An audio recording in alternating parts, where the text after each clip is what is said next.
लोगोफोर खुलुमबाय आंनि रिंखां बर' YouTube चेनेलाव नोंथांमोनखौ बयखौबो बरायलायबाय। लोगोफोर नै दायो फुंनि आदार होनो नागिरदों। माने बेसेबां दाउआव बेसेबां आदार नांगौ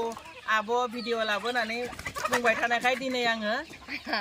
भिडिअ लाबोनायखाय भिडिअ लाबोनो थाखायनो भिडिअखौ खालामबाय। बिराद दुस्त ओरैबायदि रायखस लोगोफोर माने बिराद डिस्टार्ब खालामो फुंनि आदार ना।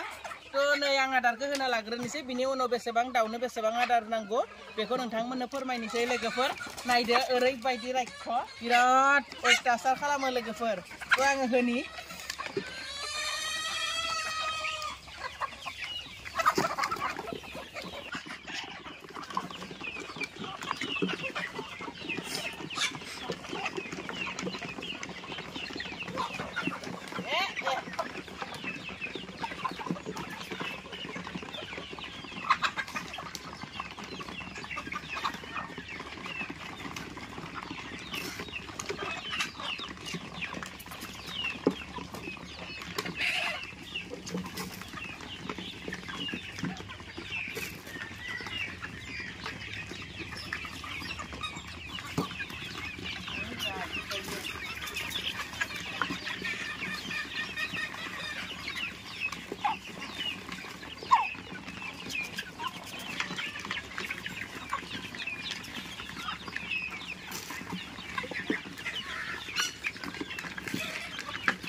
लोगोफोर अखा खोरैनाय बायदि ओरैबायदि जाखायो आदारखौ।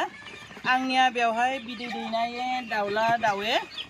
195 दङ लोगोफोर। थ' आङो बे 195नो दायो फुंनि समायाव 2 केजि गुन्दै माइरं आधा केजि आरो दाना फुवासे होनानै आदारखौ होबाय लोगोफोर। नायदो माने गुटे फुंनिफ्राय मोनासिम आङो खनथाम आदार होयो। थ' बे खनथामाव गासै 6 केजि गुन्दै नांगौ आरो 1.5 केजि माइरं नांगौ आरो 3 पुवा दाना नांगौ लोगोफोर। थ' बेखिनिजों माने दिनखौ मेनेज खालामनो हायो आरो बे आदारजोंनो आरामसे माने बिसोरो जानानै थाजिम जायो लोगोफोर।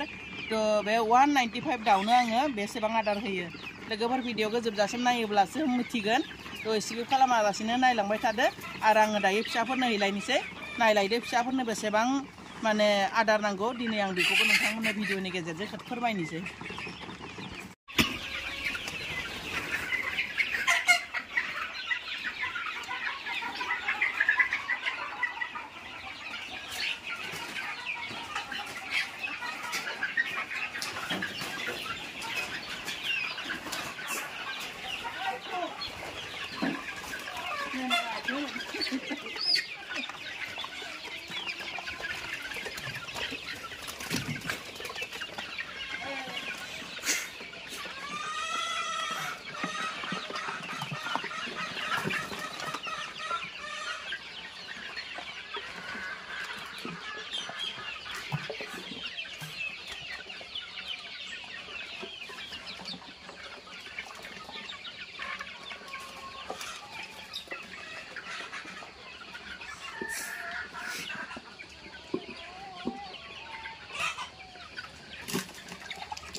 बे दाउआ 2 मास 3 जाबाय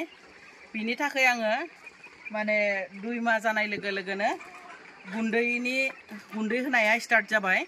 दाखालि बावैथ' 2 मास जायो आङो माइरं आरो दानासो होदोंमोन नालाय दायो गिदिर जाबाय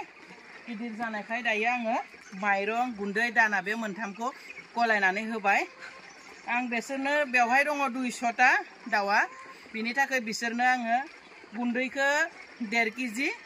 आरो माइरंखौ 0.5 केजि दाना 0.5 केजि लोगोफोर थ' आंना दा माइ गैया नालाय माइ गैयिखाय आङो फुं बेलासे मोना मोनथाम 3 टाइम मोनसे माबा आदारखौनो होबाय थादो बे माइरं गुन्दै आरो दानाखौनो थ' गासै बिसोरनो फुंनिफ्राय मोनाजासिम खनथाम दानायाव गुन्दैखौ 4.5 केजि नांगौ आरो माइरंखौ 1.5 केजि दानाखौ 1.5 केजि नांगौ लोगोफोर थ' बे 200 ता दाउखौ आङो बेबायदि आदार होनानैनो फेदेरगासिनो दङ आरो लोगोफोर थ' दायो थांलायनोसै बेसोरनिख्रुइ गिदिर मिडियाम पार्टि दंबावो थ' बिसोरनोबो आदारखौ हैनोसै बेसेबां होयो बिसोरनिखौबो आङो बिसोरनि दाउ थिलियाव थांनानै फोरमायनोसै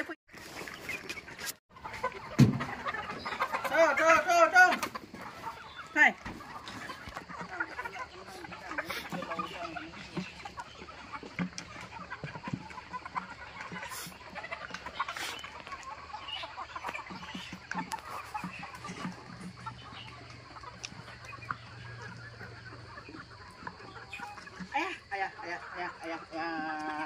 आखाइजोंलाय इमान बिदि एरख'योना नै जाग्रोहाय न'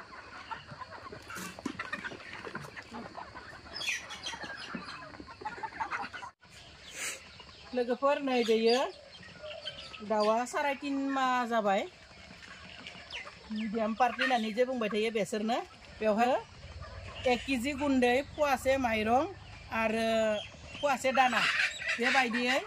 माने खनथाम आदार होनायाव 3 केजि गुन्दै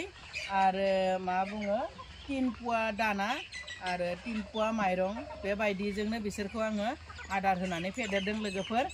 आदारा एसे बारा जायो 1 केजियाबो मानोना बेवहाय 70 ताल' दङ नालाय 70 ता थेवब्लाबो आङो जाथो होननानै एसे बेबायदि खमद्राय होआ आरो 1 केजि गुन्दै माने फवासे माइरं फवासे दाना बेबायदि होयो दानाखौ आं बिनि थाखायनो होयो गुन्दै आरो माइरंल'बा एसे जांगाब जायो नालाय बिनि थाखाय माने मा बुङो स्मुथ एसे गेले लाथा जानो थाखाय दानाखौ होना होयो आरो लोगोफोर थ' आं बेबायदियैनो दाउखौ फेदेरो दा माइ गैया नालाय माइ गैयैखायनो आङो बेलासेयावबो बे फुंनि सेम आदारखौनो होयो मोनाबिलियावबो बे सेम आदारखौनो होयो आरो थ' माइ मोनोब्लाथ' आङो बेलासेयाव माइसो होयो बेसोरनो आङो माइ होयोब्ला बेलासेनि टाइमाव 1 केजि माइ होयो आरो बे फिसा पार्टिनो 200 तानो आङो